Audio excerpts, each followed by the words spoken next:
Welcome to The Explainer. Today, we're diving into a really fascinating and definitely highly debated theory from our source material regarding the expansion of state power, the rise of digital surveillance, and how decentralized technology is pushing back against it all.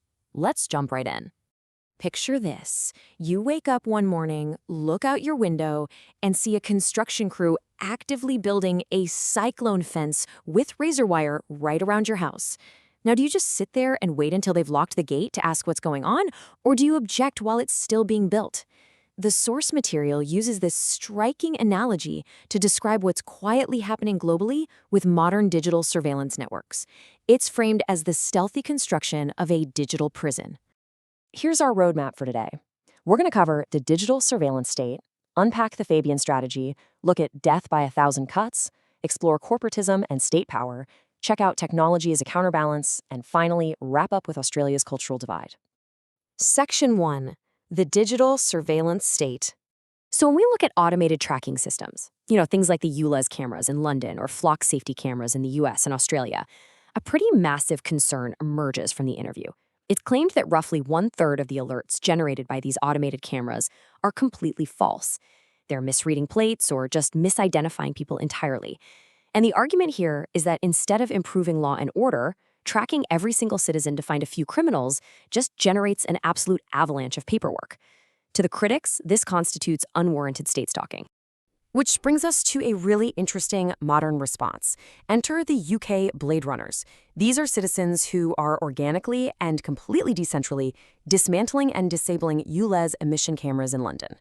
But the source material doesn't frame this as mere vandalism. It's actually viewed as legitimate, modern civil disobedience. The idea is that if the government is acting as the true vandal by closing off taxpayer-funded roads, then cutting down those cameras is a direct refusal to just quietly accept the completion of that digital prison. Moving on to Section 2, the Fabian strategy explained. So how did this massive bureaucratic surveillance state actually come to be? Well, the theory traces its roots all the way back to the Fabian Society. Founded in the UK in the late 1800s, this wasn't some top-secret Bond villain cabal, but rather a highly effective think tank. Historically, their ultimate goal was socialism, the public ownership of production. But it's their highly effective method, way more than just their goal, that the speaker claims completely reshaped modern government. Historically speaking, there was a stark contrast in how to achieve these massive systemic shifts. Marxists usually wanted a sudden, dramatic, and often violent revolution. But the Fabians? They took a completely different route. They embraced a slow, subtle, and highly gradual approach. Their early logo literally featured a wolf in sheep's clothing. Their whole strategy was to co-opt existing structures, specifically the permanent public service and bureaucracy, to slowly and quietly implement their worldview over decades. That perfectly sets up Section 3, death by 1,000 cuts. The speaker argues this gradual approach uses a specific 4-step playbook that we actively see today. Step 1, the rule of experts. Declare a massive problem that politicians just can't solve on their own. Step 2, create a statutory body. Basically, fund a new agency of unelected bureaucrats to handle it. Step 3, pass vague laws. Don't legislate exact hard rules. Just legislate broad principles like keeping people safe. And step 4, allow scope creep. Because the legislation is so vague, that unelected body can just continually expand its own power over time. It's a brilliant strategy if you're a politician looking to do something during a crisis while entirely avoiding direct accountability. And the whole core of this strategy really boils down to this one idea. They try to make sure that no individual slice is big enough to really cause a big pushback. By taking away liberties or expanding regulations just a tiny slice at a time, the public never gets quite motivated enough to revolt. If you finally get mad and object to slice number 10, you're reminded that you already accepted the first 9. Before you know it, massive amounts of freedom have been surrendered over a few years, entirely by stealth. Next up, Section 4, corporatism and state power. Now, this theory of control doesn't just stop at government agencies, it pulls the private sector right into the web. The speaker actually draws on Benito Mussolini's historical definition of fascism here, which is simply the merger and alignment of the private sector and the state. Today, so-called privatized industries, think airlines, telecoms, energy, aren't truly private in this view. They might be nominally owned by shareholders, sure, but they are entirely controlled, priced, and directed by government regulators. This creates a really fascinating economic distinction. Think about it. In a true free market, a business profits by keeping its customers happy, right? But under modern corporatism, businesses profit by keeping government regulators happy. This explains why massive corporations suddenly adopt highly political or ideological stances. It's not necessarily some collective mind virus. The argument is that if your very survival depends on government contracts and regulatory approvals, adopting whatever ideology the state demands is just a rational business decision to stay afloat.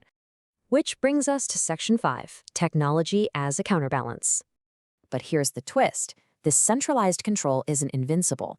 The same technology building the digital prison is also providing the tools to break out of it. Social media allows for organic, decentralized coordination without a central leader, just like those UK Blade Runners. Decentralized finance, like Bitcoin, allowed Canadian truckers to receive financial support even when the state literally froze their traditional bank accounts. And innovations like Starlink, they mean you can live completely off-grid in a remote area, yet remain globally connected and highly economically productive. So what does this all mean? Well, it leads to a massive paradigm shift, the decentralization of governance. Historically, humanity had to huddle together in cities for resources and opportunity, which, let's be honest, made populations super easy to control and tax. But if technology allows us to live, work, and transact completely independently and remotely, we just don't need giant bureaucracies to manage us anymore. And if we don't need the bureaucracies, the entire Fabian model of technocratic rule becomes completely obsolete. Finally, let's look at Section 6, Australia's Cultural Divide. To see how this ideological clash plays out in the real world, the source material points to a really unique historical lens in Australia. There's this incredible quote from Clive James that captures it perfectly. The problem with Australians is not that they are descended from the convicts, it's that so many are descended from the prison guards. The speaker uses this to illustrate two wildly competing mindsets that have existed in Australia since the First Fleet. Let's break that down. On one side, you have the prison guard mentality. According to the theory, these are people who feel born to rule, they're inherently pro-regulation, and they truly believe society is better off if everyone just does things exactly their way. This mentality has historically dominated major political parties. On the flip side, you've got the convict or free settler mentality. This group values deep independence, they are highly anti-authoritarian, and ultimately they just want the freedom to be left alone. The argument here is that we are currently witnessing a major cultural turning point. Recent political disruptions, like the rise of populist parties, aren't just standard protest votes anymore. Rather, they represent this independent convict mentality, finally organizing, mobilizing, and actively pushing back against the established, bureaucratic prison guard order that has ruled for so long. Which brings us to the ultimate question. As we look at the world today, are we heading toward a future defined by a centralized, Fabian-style digital surveillance state? Or will decentralized technology and an independent cultural pushback totally dismantle that bureaucracy before the digital prison is even finished? It is a massive conceptual clash, and honestly, the outcome remains completely up in the air. Thanks for hanging out with me for this explainer. Keep asking questions, and I'll catch you next time.